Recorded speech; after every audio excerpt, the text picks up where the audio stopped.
जय माँ काली, जय माता राम। अगर आप गृहस्थ हैं तो आप कैसे साधना कर सकते हैं? अगर आप गृहस्थ हैं तो कैसे आप उस काली की प्राप्ति कर सकते हैं, उन भैरव बाबा की प्राप्ति कर सकते हैं? गृहस्थ रहकर भी साधना की जा सकती है कि सबसे ज़्यादा आपका क्वेश्चन था, क्या हम गृहस्थ रहकर साधना कर सकते हैं? क्या उसका नेगेटिव इम्पैक्ट हम पे आएगा या नहीं आएगा? तो इन सब के हम आंसर आंसर आपको आज देने वाले हैं। या उनके लिए भी होने वाला है जो साधना के मार्ग में बिल्कुल अभी-अभी आगे बढ़े। जो दीक्षित नहीं है, जिन्होंने गुरु दीक्षा नहीं ली है, उनके लिए भी यह मार्ग इतना उचित होने वाला है कि उनको अगर भाव से करेंगे ना, तो उनको साक्षात कृपा प्राप्त होगी। तो शुरू करते हैं गृहस्थ के साथ। अगर आप गृहस्थ में हैं, अगर आप पढ़ाई करते हैं, तो अभी बच्चों का रुझान बहुत ज़्यादा भैरव बाबा की तरफ आ रहा है और यह उनकी कृपा के कारण ही है। अगर आपका रुझान उनकी तरफ जा रहा है, तो आप ये मत सोचना कि आप चाह रहे हो।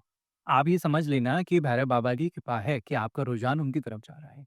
तो अगर कोई बच्चे हैं, तो सबसे पहले बच्चों से शुरुआत करते हैं, चाहे वो लड़का है या लड़की है। तो वो भैरव बाबा की बड़े ही भाव के साथ आराधना कर सकते हैं। वह कैसे होगा? वह उनके नाम जाप के द्वारा होगा। ओम भैरवाय नमः। अगर आपने कभी शुरुआत नहीं की है पूजा की, अगर आपने कभी नहीं की है, तो इसे छोड़कर आपने पहले शिव शंकर की आराधना करनी है। उसके बाद माँ दुर्गा की आराधना करनी है। फिर उसके कुछ समय बाद, जब आप ये समय माँ दुर्गा को दे देंगे ना, उसके बाद फिर आपने भैरव बाबा की तरफ आगे बढ़ना है। जो पहले से जिन्होंने पूजा कर रखी है, जो पहले से ही इस मार्ग में हैं, जो पूजा करते हैं, नित्य पूजा करते हैं अपने घर पर, तो वहाँ या भैरव बाबा का कर सकते हैं शुरू। या इसलिए है क्योंकि एकदम आप उग्र शक्ति तक नहीं जा सकते। उस उग्र शक्ति के लिए आपको शरीर की आवश्यकता है कि वो शरीर उस शक्ति को झेल पाए और वह प्रदान करते हैं हमारे भोलेनाथ और माँ दुर्गा। तो पहले अगर आपने कभी भी पूजा नहीं करी है, आप घर में पूजा नहीं करते हो, तो पहले तो आपको शिव शंकर की, भोलेनाथ की पूजा करनी है कुछ समय तक। उनका नाम जाप करना है। हो सके तो उन्हें पुष्प और गंगा जल और मतलब जो भी पद्धति है उनकी आप जो कर सकें, तो वो आपको उनके लिए करनी है।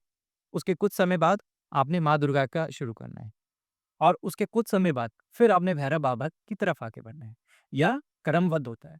आप अगर क्रम तोड़ेंगे तो उसका नेगेटिव इम्पैक्ट आप पे आने वाला है, आपके शरीर पे आने वाला है और आपके जो आस-पास लोग हैं, ये उन पे आने वाला है। अगर आप बच्चे हो, पढ़ाई कर रहे हो ना, तो ये उनके लिए मतलब पढ़ाई में मन बिल्कुल नहीं लगेगा। अगर आप डायरेक्ट भैरव बाबा तक पहुँच गए। आपने नहीं आपका शरीर नहीं झेल सकता है ना ऊर्जा, तो आपका मन मन जो है वो इधर-उधर बिखरेगा, बुरी आदतों में जाएगा, बुरी जगहों पे जाएगा। क्यों? क्योंकि हमारा जो शरीर है और जो वो शक्ति है ना, उनकी वाइब्रेशन बहुत ज़्यादा हाई है और हमारी वाइब्रेशन उतनी हाई नहीं है, तो हम उसको कैच नहीं कर सकते कभी। अब हम दूसरी तरफ आगे बढ़े अगर, तो गृहस्थ लोगों की। अगर आप गृहस्थ हैं, तो आप भैरव बाबा की साधना बड़े ही भावपूर्वक कर सकते हैं और वो कैसे? वह एक बड़ा ही सिंपल तरीका है। जैसे आप अपने घर में नित्य पूजा करते हैं, उसी प्रकार से आपने उनका नित्य नाम जाप करना है। शुरुआत होगी इतवार के दिन से। रविवार का जो दिन होता है, संडे का जो दिन होता है, शुरुआत वहाँ से होगी। अगर आप नहीं किया है अभी तक और अगर आप कर रहे हैं, अगर आप भैरव बाबा की पूजा करते हैं पहले से, तो आप कभी भी उनकी पूजा शुरू कर सकते हैं। ठीक है। अब इसको हम 2 भाग में बाँटने वाले हैं। 2 भाग कैसे होंगे? पहला भाग होगा नाम जाप। दूसरा भाग होगा एक ऐसी पद्धति जहाँ हम उनको बैठ के ऐसी जगह पर समय दें। तो जो नाम जाप होने वाला है, चाहे वो गृहस्थ हो, चाहे वो बच्चे हों, चाहे वो बड़े हों, चाहे वो अपने साधक भी हों, जिन्होंने शुरू कर रखी है साधना, तो वो नाम जाप भैरव बाबा का कर सकते हैं। ओम भैरवाय नमः। पर जो बात पहले बताई गई थी उसको ध्यानपूर्वक सुन के करिएगा। तो अगर आप नित्य मतलब सुबह उठते हैं, दिन में, शाम को भोजन करते वक़्त, गाड़ी चलाते वक़्त, काम करते वक़्त, उन भैरव बाबा का ध्यान निरंतर अपने मन में करना है। और जब ये निरंतर बना रहेगा, फिर उसके बाद दूसरी पद्धति में अब हम आते हैं। दूसरी पद्धति ये होगी कि आपको एक विशेष समय बैठकर उनका ध्यान करना है। चाहे आप माला करें, चाहे आप काउंटर बैठ के करें, चाहे आप उनका ध्यान करें, आसन लगाकर आप उनका ध्यान करें, तो दूसरी पद्धति ये होगी। परंतु जो दूसरी पद्धति है, उसमें आपको शुरुआत करनी है रविवार में। अगर आपने नहीं किया है कभी शुरू, तो रविवार के दिन पे आपको शुरू करना है और हो सके तो अपने घर में भैरव बाबा का चित्र रख दें। अब पूछिए कि कौन-सा चित्र रखा जाए? तो जो आपको उचित लगे। अगर आपको प्रेरणा मन में आ रही है कि भैरव बाबा, काल भैरव का रखना है, बटुक भैरव का रखना है या किसी और भैरव के स्वरूप का रखना है, तो आप रखिए स्वरूप। परंतु जो ये दूसरी पद्धति है, इसमें आपको उनके स्वरूप की आवश्यकता पड़ेगी। बिल्कुल। और जब आप करेंगे, तो आपने अपना आसन लेके करना है, बिना आसन के ये नहीं। दूसरा, आपने माला करनी है या काउंटर करना है। अगर आप माला कर रहे हैं तो ये फिक्स मत करना कि मैं इतना ही करूँगा, क्योंकि हर दिन अलग हो सकता है। एक गृहस्थ के लिए ये हम गृहस्थ के लिए स्पेशली इसलिए बता रहे हैं, क्योंकि सबका क्वेश्चन ये होता है कि मैं तो इतना ज़्यादा बिज़ी हूँ, मैं इतनी बिज़ी हूँ, मैं घर के इतने काम करती हूँ, तो मैं कैसे समय दूँ? इसीलिए आपने कोई संकल्प नहीं लेना है। अपने भावों के साथ शुरुआत करनी है और जब प्रेरणा आएगी तो वो संकल्प खुद ही बन जाएगा।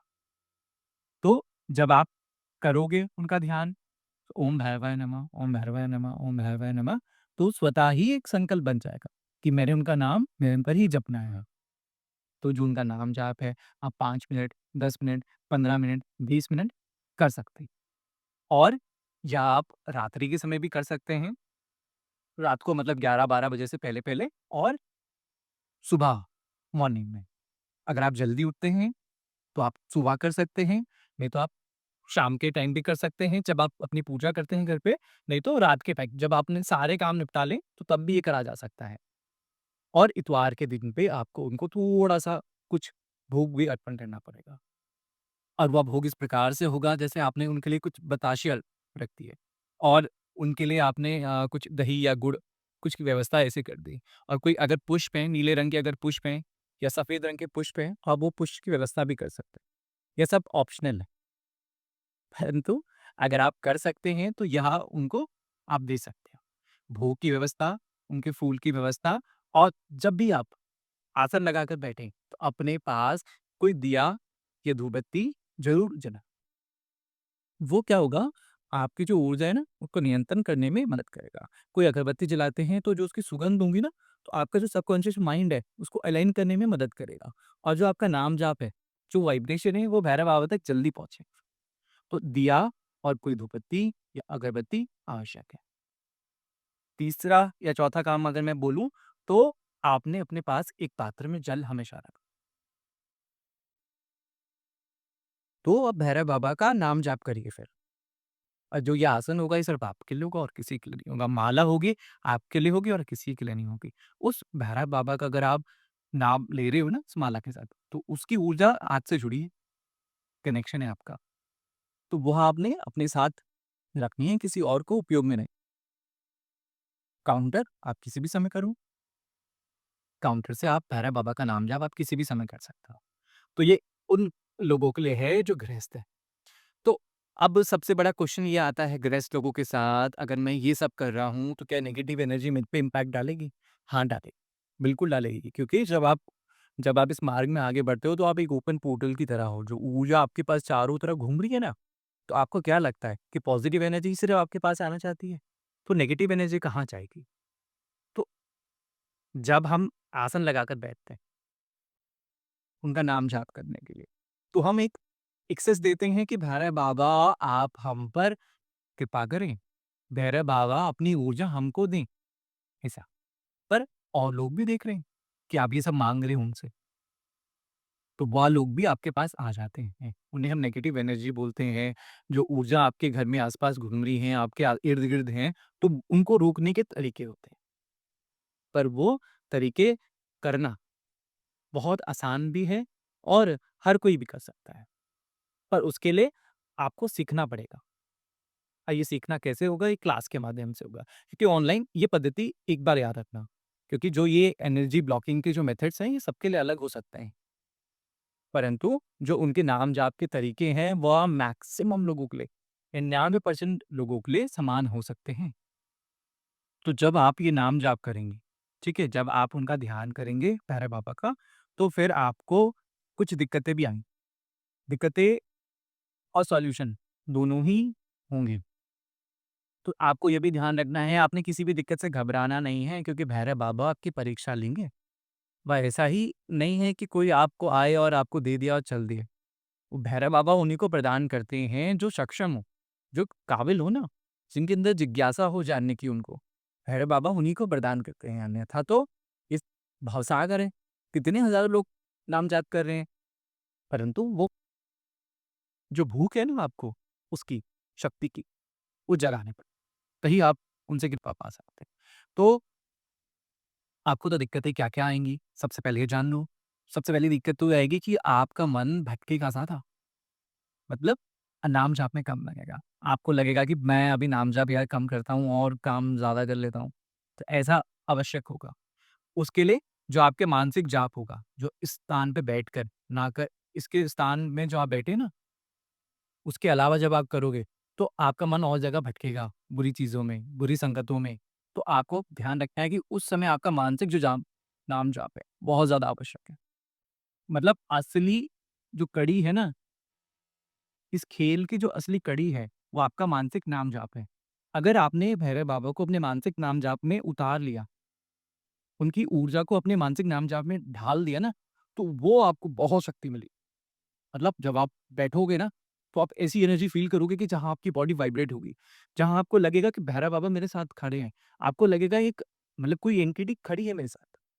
तो तभी महसूस करोगे जब आप वो मानसिक नाम जाप में आगे बढ़ोगे। और अगर आप मानसिक नाम जाप नहीं कर रहे हो, आप आसन लगा के बैठ गए और उम्मीद करते हो कि वो मुझे आके दर्शन दे देंगे, मेरे को कृपा कर देंगे, तो वो नहीं हो पाया। बहुत समय लगेगा। ऐसा नहीं है कि नहीं असंभव है, असंभव नहीं है। शक्ति के मार्ग में असंभवता नहीं होती, परंतु समय ज़्यादा लगता है। अगर आपको उसको जल्दी करना है, तो मानसिक नाम जाप बहुत ज़्यादा आवश्यक है आपके लिए। तो आप उसको करिए, तो आपको फल जल्दी मिलेगा। अब फल क्या होगा? वो कृपा किसी भी रूप में आप पे कर सकते हैं। दूसरा, नेगेटिव एनर्जी आपको बहुत ज़्यादा परेशान करेंगी। अगर आप कहीं जा भी रहे हो, चाहे मार्केट जा रहे हो, अपने काम पे जा रहे हो, किसी ऐसे स्थान पे जा रहे हो जहाँ नेगेटिविटी ज़्यादा है, तो वो आपके पीछे-पीछे चल रही हैं। तो उससे बचाव आपके लिए बहुत आवश्यक है। वो आपको सीखना आवश्यक है। तीसरी चीज़, जब आप इस मार्ग में आगे बढ़ोगे, तो आपको नीचे लेके आने वाले लोग और ज़्यादा मिलेंगे। मतलब लोग आपको ये बताएँगे कि ये मार्ग उचित नहीं है, जो आप कर रहे हो, ये उचित नहीं है, आप ना करो।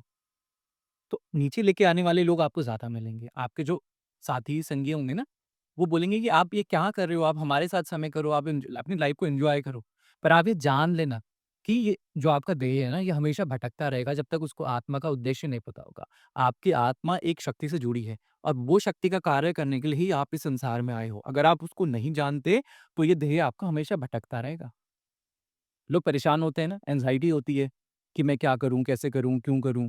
वो यही कारण है। जिन लोगों को पता होता है अपना लक्ष्य, उनको एंग्ज़ायटी नहीं होती, चिंता नहीं होती, टेंशन नहीं होती। और जिन भी लोगों को एंग्ज़ायटी, चिंता ये सब है ना, वो नाम-जाप अगर करेंगे, तो उनको आवश्यक इसमें रिलीफ़ मिलेगा। क्यों? क्योंकि एक हीलिंग टेक्निक है। नाम-जाप केवल ये नहीं है। अच्छा एक बात और सुनना कि जो भैरव है, वो भैरव कोई साधारण-सा नाम नहीं है, वो एक बहुत बड़ी ऊर्जा है। भैरव आप जब आप अपने लेके आएँगे ना मानसिक रूप में, उसका नाम जाप करेंगे, तो वो आपको सब कुछ प्रदान करने वाला है। वो आपके जो नेगेटिव चीज़ें हैं उसको बाहर निकालेंगे, पॉज़िटिव चीज़ें अंदर भरेंगे। आपको एक ऐसी ऑरा आपका बनाएँगे ना, कि जहाँ आपको कोई अटैक नहीं कर पाएगा। तो यह सब तभी होगा जब आप पूर्ण समर्पण उनको करें। अगर आप केवल एक फ़ॉर्मेलिटी के लिए कर रहे हो साधना तो मत करो। बहुत नेगेटिव इम्पैक्ट आप पे आने वाला है। साधना कोई ऐसा नहीं है कि आपने मतलब एक फैंसी देख लिया कि हाँ भाई ये तो बड़े कूल दिख रहे हैं, बड़े अच्छे दिख रहे हैं तो हम भी साथ में कर लें, तो ऐसा नहीं। साधना का मार्ग इस प्रकार से देखा-देखी में नहीं होता है। अगर आपको प्रेरणा स्वतः नहीं आ रही है करने की तो आप ना करें। क्योंकि वो नेगेटिव इम्पैक्ट आप पे लेके आएगी, आपके परिवार पे लेके आएगी, फिर दोष आप उनको दोगे। किनको? काल भैरव को।